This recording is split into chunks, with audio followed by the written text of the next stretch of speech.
श्रीमद् भगवत गीता यथारूप अध्याय 15 पुरुषोत्तम योग अथवा मुख्य योग yoga of the supreme person.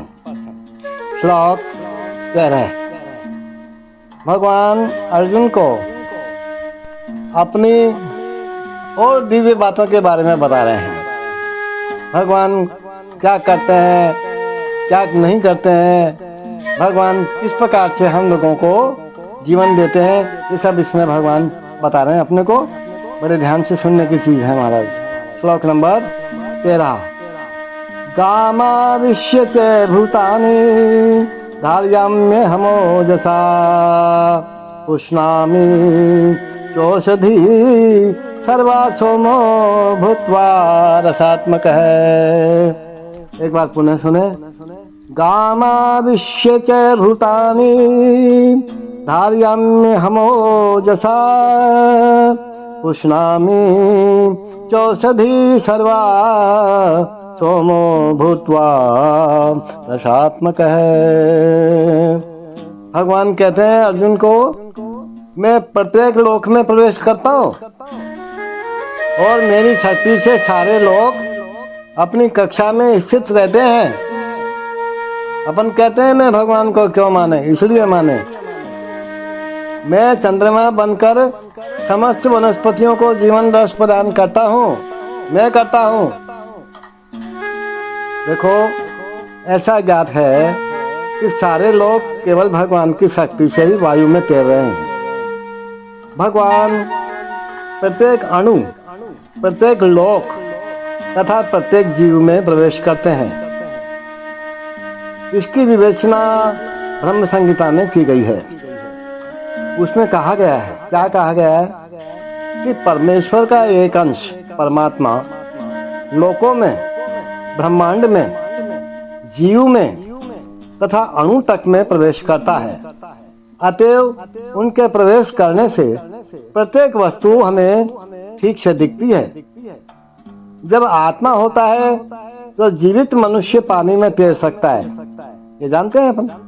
लेकिन जब जीवित स्फुलिंग इस देह से निकल जाता है, जब आत्मा निकल जाती है, जब चेतना निकल जाती है और शरीर मत हो जाता है, तो फिर पानी में शरीर डूब जाता है।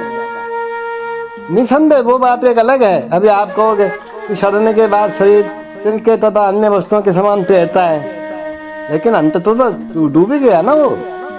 लेकिन मरने के तुरंत बाद शरीर पानी में डूब ही जाता है। भगवान की चेतना जब तक है, जब नहीं है तो बस सब कुछ खत्म।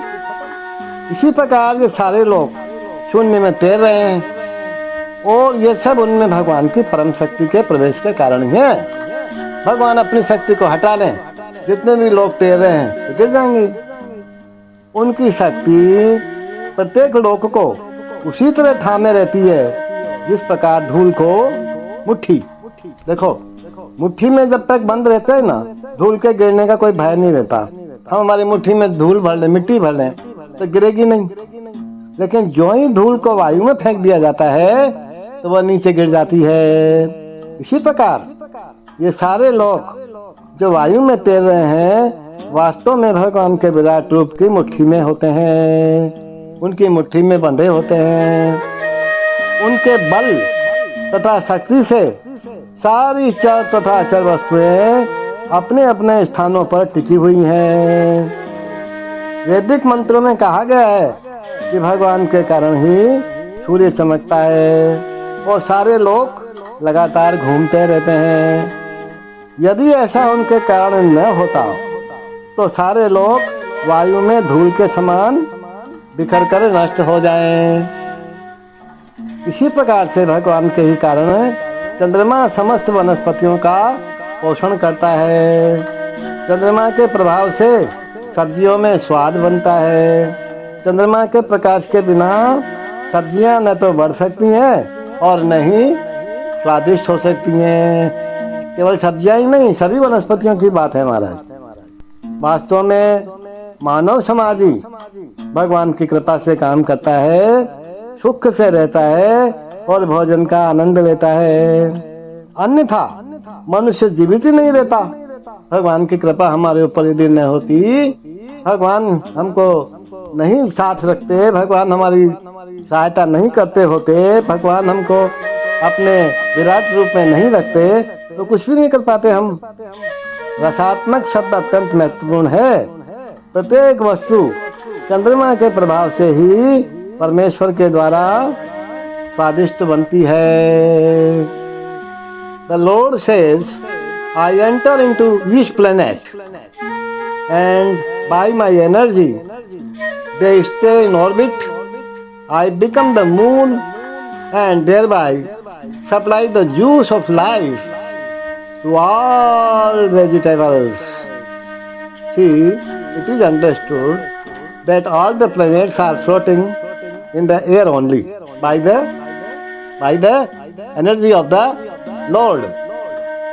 The Lord enters into every atom, every planet, and every living being.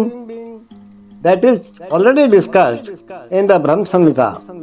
It is said there that one plenary portion of the Supreme Personality of Godhead, Paramatma, enters into the planets, the universe, the living entity, and even into the atom. So, due to his entrance, everything is appropriately manifested.